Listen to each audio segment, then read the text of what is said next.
But you're the dog, you're the pit bull, or the rock welder that turns on the master. And they want to put you to sleep. See that? Yeah. They got that stop. They looked at Malcolm X. They said, you got to go. They looked at Dr. Martin Luther King. They said, you got to go.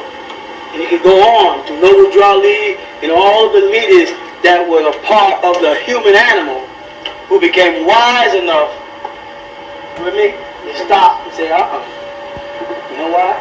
Because dogs run in packs. And if Malcolm X would have kept going that way, he wouldn't have been by himself in the year. Articulate and charismatic as Malcolm X was, with or without the Nation of Islam doctrine, he would have went on to become a great black political leader. And maybe a president. And maybe a president. And maybe a president. You know what I'm saying? So their philosophy is kill him and silence him. And stop the flow of the information or the development of the information.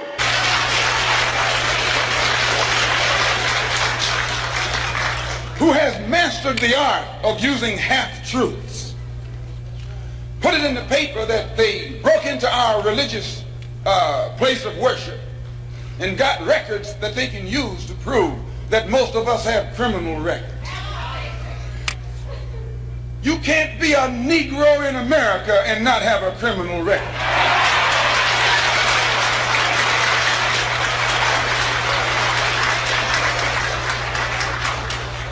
Martin Luther King has been to jail.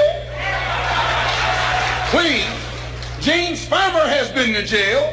Why, you can't name a black man in this country who is sick and tired of the hell that he's catching who hasn't been to jail.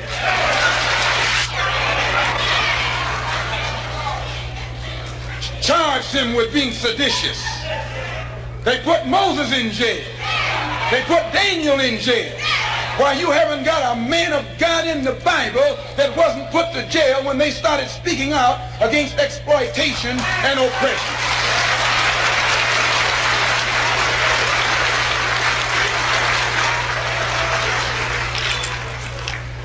They charged Jesus with sedition. Didn't they do that?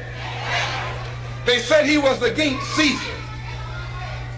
They said he was discriminating because he told his disciples, go not the way of the Gentiles, but rather go to the lost sheep.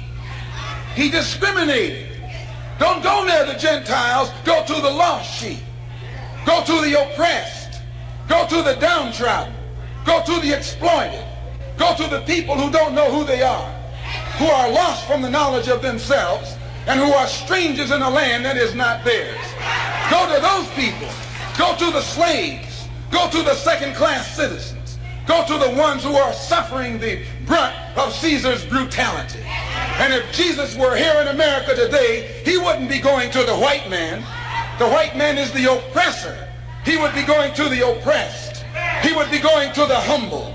He would be going to the lowly. He would be going to the rejected and the despised. He would be going to the so-called American Negro.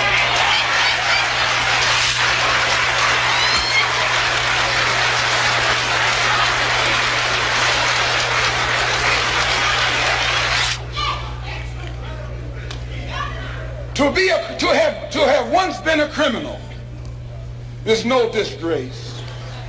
To remain a criminal is the disgrace. I formerly was a criminal. I formerly was in prison. I'm not ashamed of that. You never can use that over my head. And that he's using the wrong stick. I don't feel that stick.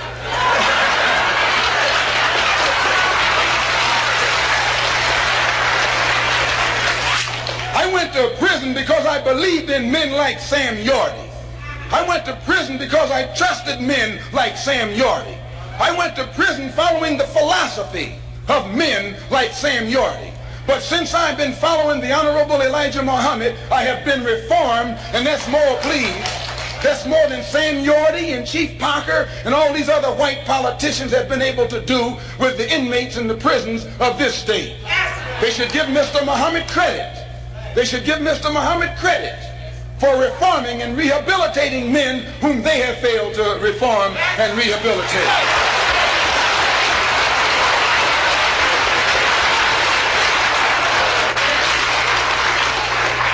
Mayor Jordan referred to some press report that Mr. Muhammad had once been found guilty of contributing to the delinquency of a minor.